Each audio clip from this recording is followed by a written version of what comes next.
देखिए, जहां कहीं भी चीन से झड़प हो रही है, जहां कहीं भी चीन हमारी जमीन पर घुस रहा है, जहां कहीं भी चीन हमको पेट्रोलिंग करने नहीं दे रहा है, जहां पर हम बरसों से करते आ रहे भारत की जमीन पर, मोदी सरकार बड़े अफसोस के साथ, और हमारी बदकिस्मती है कि वो अपनी खामोशी को बनाए रखे हैं। ये क्लैश जो हुआ 9 तारीख के दिन हुआ, पार्लियामेंट चल रही है और 12 तारीख के दिन शाम में मीडिया के जरिए देश को पता चल रहा है कि हमारे भारत के बहादुर फौजी सिपाही जख्मी हुए हैं। जब पार्लियामेंट चल रहा है तो सरकार पूरे देश को क्यों नहीं बता रही है, क्यों उनको डाक में रख रही है, और ये कैसे क्लैश हुआ है, कितने राउंड फायरिंग हुई, कितने हमारे सिपाही जख्मी हैं, और कैसे चीन हमारी जमीन पर घुसकर हमारे सिपाहियों पर हमला करता है। और पार्लियामेंट को बताना चाहिए था। इस वक्त में मुझे पूरा भरोसा है भारत की आर्मी पर, मगर एक वीक पॉलिटिकल लीडरशिप है भारत के प्रधानमंत्री मोदी जी की, जो चीन का नाम लेने से कतराते हैं। और देश ये जानता है कि जब गलवान हुआ था उस वक्त ऑल पार्टी मीटिंग में प्रधानमंत्री ने कहा था कि ना घुसा है ना कोई घुसेगा। तो क्या कल वही ये बात कहेंगे आप?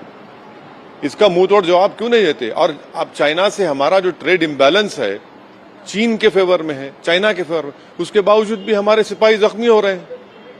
तो ये सरासर मोदी सरकार की नाकामी है और पार्लियामेंट में इसका एक फुल फ्लेज डिस्कशन होना चाहिए। और मैं इस ताल्लुक से एडजर्नमेंट मोशन भी दूंगा कल। मैं कांग्रेस के ताल्लुक से नहीं कह सकता हूं। मैं अपने स्टेटमेंट्स के जरिए, सोशल मीडिया पर और अपनी स्पीचेस के जरिए बार बार भारत सरकार को और खासतौर से प्रधानमंत्री से अपील कर रहा हूं कि हमारी फौज बहादुर है। कमजोरी है तो आपकी सरकार में, आपकी लीडरशिप में है कि आप चीन का नाम नहीं लेते हैं। फिर प्रधानमंत्री ने देश को कहा था ना कि ना कोई घुसा है ना कोई घुसेगा। फिर गलवान में हमारे 20 सिपाही मारे गए। आज भी हम डेमचौक और डेपसांग चीन के पास है, जिस एरिया से डिसएंगेजमेंट हुआ है वहां पर पेट्रोलिंग नहीं कर सकते हैं। हमने गैर जरूरी एक नया स्टेटस को बना दिया। अब तवांग में यह हो रहा है।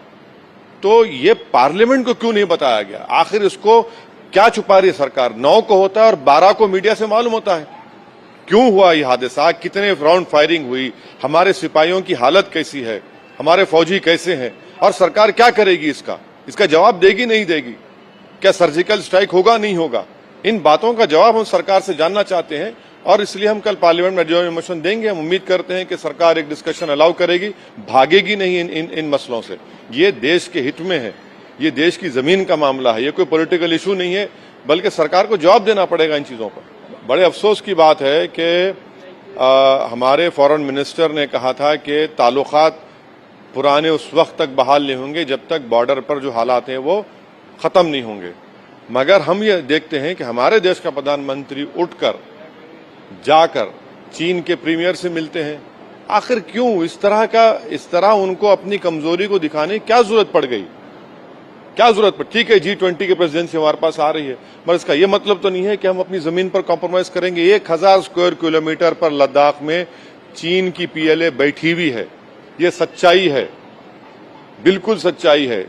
और अमेरिका के जनरल आकर कहते हैं कि बॉर्डर पर क्या हो रहा है। हमारी सरकार कुछ नहीं कहती।